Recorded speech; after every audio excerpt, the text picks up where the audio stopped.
Yo, what's up, guys? Welcome back to another Chubbs Reviews, and today I look like Charlie Sheen. Just kidding. But today we're going to be talking about another online game. This time it's not a free game. I actually had to pay money for this game, believe it or not. And I bought it to play with my friends that I usually don't play online games with because they just have bad taste.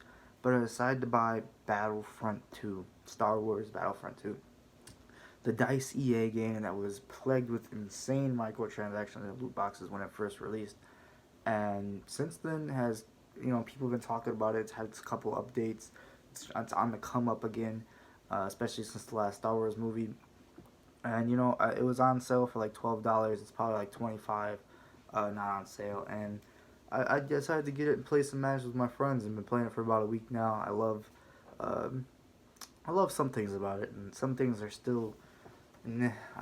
The good things is the online. The online is what it's really all about. You got you got a couple game modes there. My favorite is Supremacy, which is kind of like a large five flagged map, kind of like I think Battlefield. It plays a lot like Battlefield online. I guess I never played much of Battlefield, but I played this, and you can spawn on your teammates or flags. You can only have 4 people in a squad. That's it. So that kind of blows, but and then you're putting these large maps of with an actual war going on. This game is 100 gigs, 113 gigs, which blew my mind at first, but it's kind of precedented because of this mode in particular. You really feel like you're in an hour or 2 hour long war for the way that you're on the ground, and then whatever team captures the most flags goes up to the space phase 2, which is space station, and the team that lost all the flags has to defend for a little bit, and then they have to defend again if they lose again, and then but if that team up there defends, you go back down and do the flag thing again, and depending on who loses, you go back up. It's kind of it's and that can go on for forever until someone wins. It's pretty nuts, but I kind of like it. You get a chance to get like 300 kills in a match, and in that you get kills as one of the 4 classes like assault, heavy, a sniper, and like a pistol guy. I can't think of the names exactly, but your 4 classes, you'll learn what you like. They all have different guns. Some have different abilities, and you choose those and you kill things, play objectively, do whatever, get points to unlock a hero. If you're lucky enough to get 4,000 battle points and get one, you can only have 2 heroes on your team, which is like Yoda. If you're on the light side, Yoda. Fuck, I can't think of light people. Luke, anyone good. And then on the bad side, you got Vader, Darth Maul, Count Dooku. You got almost everyone. Not as many people as I wish. Mace Windu isn't in the game. Yeah, that really just blows right there. But anyway, you got your online mode. That's that, and then you got a Wookiee hunt event I could think of. Not event, but a kind of like infected, but your Ewoks, not Wookiees. I said Wookiees. I meant Ewoks infected mode, which is really kind of creepy and funny. Man, hilarious. You can walk around and you see your teammates running the traps and all types of stuff. What other game modes are there? Heroes versus villains is a popular one. I don't love it as much. That's where it's just 4 heroes versus 4 villains of any generation ever, or of any time period ever. All the time periods in the game. The old Republic, the new Republic. I don't even know what other republics still are.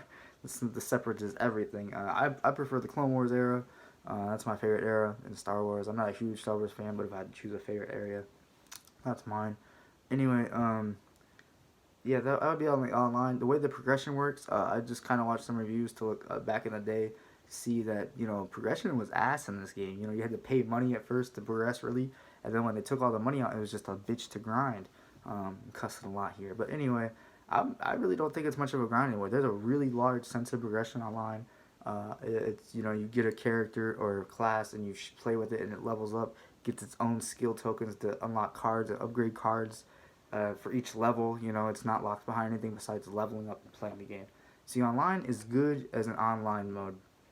The one thing that I don't like really too much about the online mode, well, there's a few things, it has a few problems, a little buggy here and there. Overall, the game isn't very smooth. That is my biggest complaint in this game. This game is like a very hot girl, right? Your dream crush or a band, whatever you prefer, your dream crush, and they just have acne all over their face everywhere, like you can't unrecognizable acne. It's just crazy. That's what this game is because it has so much. It's so beautiful to really think about everything I just said. 2 warriors on huge, like Supremacy is my favorite, right? And you got bots in there too. Then there's like 40 people on each team, including like 60 bots, not 60 bots, like 20 or 30 bots, and it's just a huge, large map of a war with heroes and everything. But then when you, but it never really feels extremely smooth. Never. Like, even especially as heroes, man, lightsaber battles are not cool. They're not fun in this game. Some online try to be. I've seen some videos people try, but it just the way it could be is like crazy. Like, you know what I'm saying? Like, it has a lot of potential. Still, it's 2020, and they still haven't really fixed the jankiness of lightsabers. Shooting feels alright. It's a lot of bloom in the game, which kind of blows. Um, Spawns are kind of weird on the game. Some maps, only one or two maps, are really fucked when it comes to like playing defense up in the sky. Like, you just have no chance, damn near. It's I don't know. It just kind of felt unfair to me in like the week playing. Especially Camino comes to mind. Didn't like Camino at all. Also, in certain these game modes, like I play a lot of Capital Supremacy or whatever of the Old Republic or whatever, and there's only like 5 maps. Like, I get there's other maps in other game modes, but it feels so repetitive after like 4 hours of playing the game. I at least play the game for like 4 hours a day, but I can't like marathon the game because it just wears you out, and you've already played these maps, which sucks because the game has a lot of progression to it, and I love playing as certain heroes. Yoda is my main. Anyway, I'm gonna start really hating on this game now. And the online was okay. It was good. It was a good online game. But the campaign they tried to have, I do bless them for trying to make a campaign, but holy shit, it is bad to me. It is terrible. It kind of comes off in the beginning like you're gonna play as the emperor, the empire side, the old, I don't even know what the villains are even called, the separatists, you know. And then in 2 missions into the game, a little bit of spoilers, your character decides, they're evil. The Empire is evil. Oh, I realize that now. I'm gonna do an about face and just become good.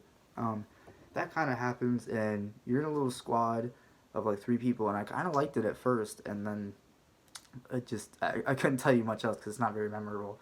At no point you really get a huge picture of being on the separatist side. You don't even really get any character out of your character, Eden. She ends up just kind of bouncing all over the place in the world, helping out random people that we know, like Leia. And at one point, the best part of the story is when there's a Luke part where he plays Luke Skywalker, and one of Eden's friends end up kind of coming across Luke, and they have to end up helping each other get out of this area. Luke's a good guy, the other guy's a separatist, and they're a bad guy. And the bad guy is like, it's kind of noticing Luke isn't as bad as he always was told growing up. Like, Jedis aren't terrible people. So it kind of like really made him think about it. That's the only memorable good point in this game. The story mode has so much flying and space battles. I forgot to mention online space battles. I hated it online. And during the story mode, they had so much of it that I ended up starting to like it. 60% of the story is probably a space battle, which kind of sounds alright, but at the same time, no, I want to be on the ground at least. If I'm gonna be through the story, I want to be on the ground. And there was just so much space battling.